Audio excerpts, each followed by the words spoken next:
So I have no doubt if this community right here had an Ugly Yard of the Month award, I'd probably win it. I'm telling you, this joker looks rough.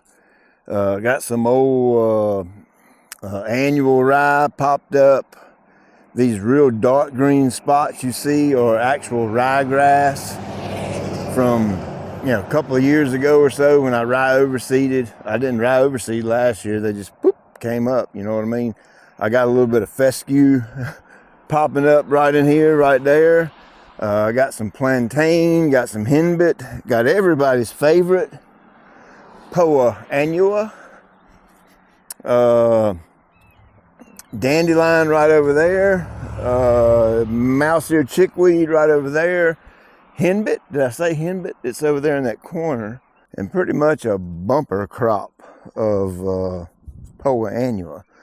Look at that right there. That's the way you can tell by those little white seed heads that pop up on it. You can see it's littered with weeds. Of course, the rye is a grass, but it's an unwanted weed in this case because this is Tiff-Tuff Bermuda grass. Look at that bad boy right there. Oh yeah, won't be long for you. You'll be gone. I want to show you something right here. Those of you that have been kind of keeping up with the iron cutter, this is iron cutter Bermuda. I cut that big section out right there. And look at the difference in how green it is compared to the Tiff-Tuff, how it's greening up much earlier. You can really see it good from this angle, looking at it into the sun. Look at that green hue right there. And for reference, today is Tuesday, March the 18th. Yes, you heard me right. March the 18th, and that stuff is already greening up. That's pretty amazing. Now, in defense of the Tiff-Tuff, you can get down here real close, and you can see that right there, that the Tiff-Tuff is also starting to green up just a little bit, but nowhere near to the extent of the iron cutter. And you can see the yard out here looks rough, and I'm going to show you how a pro lawn care company, professional applicator, would manage a stand-up turf like this. Now, I know you're thinking, Pete, you're a pro, you've been doing this for 21 years, you had a real successful company and blah, blah, blah, blah, blah. Why does your yard look like this if you're so bad to the bone? Well, that's pretty simple. Life, you get busy, you know what I'm saying? And here lately, we've had an ordeal with a couple of employees. One passed away, and one is in critical condition in the hospital. And then my son just had a recent surgery, and the weather was yucky and nasty. So sounds like a lot of excuses, but they're actually legitimate reasons as why I haven't spent 1 minute of time on this turf the entire winter. Zero. This is literally the first time I've been on this turf since I applied the matter of fact, I didn't even apply pre-emergent last fall. This is the first time I've been on this grass since last year when I mowed it. Okay, so it is what it is. It's life. But I'm gonna show you how. I can't really speak for all pro applicators because different companies do things different ways. But I'm going to show you how, if we rolled up to a client, or if I sign up a new ball field, I treat a bunch of athletic ball fields, which are all Bermuda. I'm going to show you exactly the steps I would take to fix this and fix it pretty quickly. So step number one, this kind of goes for any turf type on the planet. Pre-emergent, my choice is prodiamine. So I went down with the prodiamine, and of course that was a powder or a wettable granule or whatever you want to call it that you add to water and you spray it out as a liquid. And number two is the herbicide of choice. I choose Tribute Total because it does exactly what the name of the herbicide does, Tribute Total. It totally wipes out everything except for my desired turf, which is Bermuda. Word of warning, caution, flash the big red blinking lights all over the screen. Tribute Total is not for cool season turf. Not in no way, shape, form, or fashion. If you spray Tribute Total on bent grass, fescue, ryegrass, Kentucky bluegrass, if you spray it on any of them, you are risking severely damaging the turf, if not killing it dead as a hammer.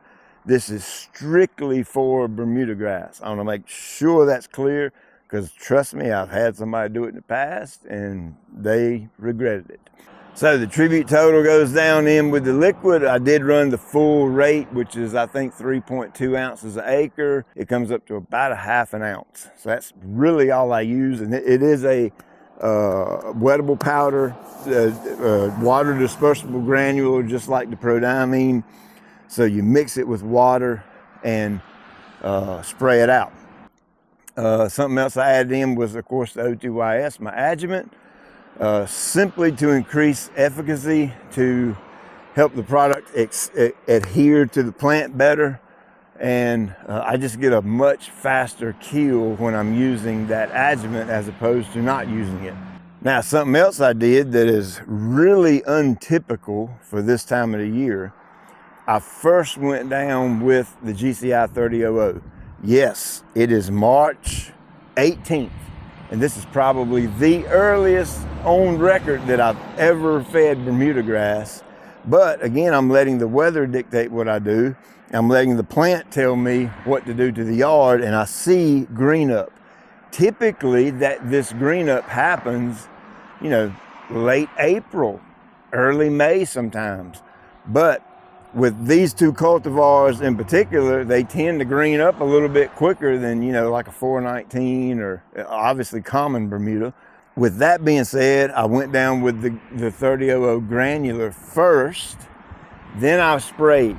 Okay, that's important. You don't want to spray and then come out here and spread granular on wet turf. It just makes no sense. By the way, if you are using the GCI 3000, do not apply it to wet grass. Like when the turf blades are physically wet to the touch, like after you run your irrigation or after rainfall, and you have that glaze of water on the turf, or like early morning when it's a heavy dew, do not put the 3000 down then, because that stuff is highly water soluble, meaning you could actually you could spread it on wet turf, and it's going to start dissolving on that wet turf, okay? And you don't want to speckle or spot up your turf. So make sure the turf is dry to the touch before you spread that. So like I was saying, that's about the earliest I've ever fertilized Bermuda. But, the big ball of goodness is telling me what to do. So I put it down. What I'm expecting here is in about 2 weeks-ish, roughly, I should start to see a really good yellowing throughout all this ryegrass and fescue and poa, and the broadleafs will probably curl up and go away before then. But I'm thinking roughly about 2 weeks, and that'll give it time for the pre-emergency to get rained in, the fertilizer to get rained in. It's supposed to rain in 2 days, so I'm good on that. And then once I start seeing some yellowing throughout the weed material and the turf start growing just a little bit more, that's when I'll come in and do my scalp and just cut it almost clean to the ground. Just scalp it, remove all the debris, the yuck, dump it over in the woods, and then it's just a waiting game in. I'll sit back and wait on the turf to come on in. My equipment of choice today, I used my little push Lesco spreader to put out the granular, and then I used my 20-gallon, 20-volt battery-powered Cart Buddy.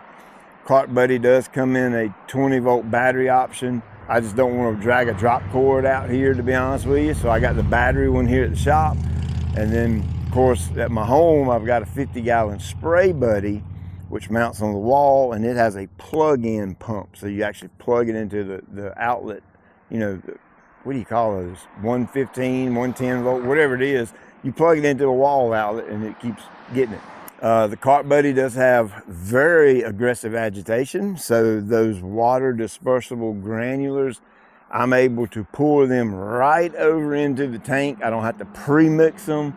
I don't have to get my drill bit out and stir it or any of that kind of thing. I simply turn the sprayer on and gently, easily, slowly mix it in with water, and then the agitation system does the rest on its own. Of course, once I add my tribute total and my prodiamine, obviously I went in with my adjuvant, and it just kind of mixes it all in right there together. Something else you want to do is bleed the line. So I will pressurize the system and point the hose back into the top of the tank and turn the system on and let it push the water that's out in the hose back into the tank and let the chemical get all the way to the end of the hose. That way when I come out here to spray, hook up my spray gun, I'm ready to start spraying. All my cart buddies and spray buddies come with the Chemlong gun, which is our method of choice for our spray trucks here.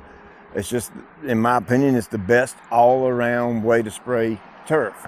You can spray anything you want to out of it at almost any calibration rate, depending on the nozzle that you use. I do have an upgrade with a premium spray gun that's more of a trigger style spray gun. It has a long, I think it's 36-inch wand, and I have custom made stainless steel fan nozzles which spray 8, 10, 12 foot wide, depending on how tall you are and how high you hold it off the ground.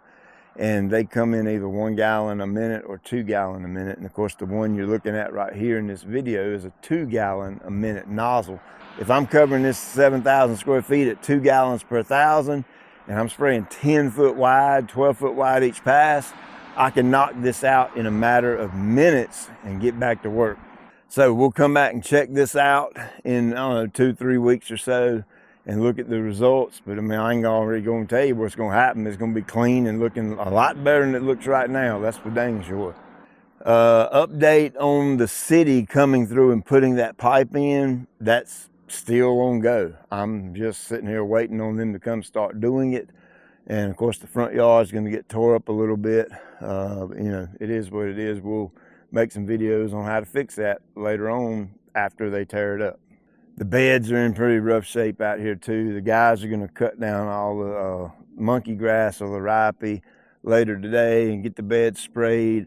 And then I got to get some new pine needles brought in here, and we got to put some pine needles down, and then it'll be nothing but mowing then. So I appreciate you taking time to watch the video. Like, subscribe, and share. Tell all your buddies. We'll do some more videos out here. More than likely, once they tear this up and I repair it, we'll probably need to do a full-blown sand level out here again just to get it back tight like I like it. So got plenty of content, plenty of videos coming to show you different processes, and we'll definitely keep an eye on this iron cutter, because that is just very intriguing to me. I mean, you can see a definite line right there of where we laid the sod, and that stuff is just greening up really nicely. So when we end up finding another farm and buy some land, I really do think it's going to come down between the iron cutter and Tahoma 31. There's a chance, if I can find time, I may cut out another section of this tip tuff right beside the iron cutter and get me a pallet of Tahoma 31 and plant it right there. But I don't know, just see how my time goes. Appreciate you taking time out of your day to watch. I'll check you later.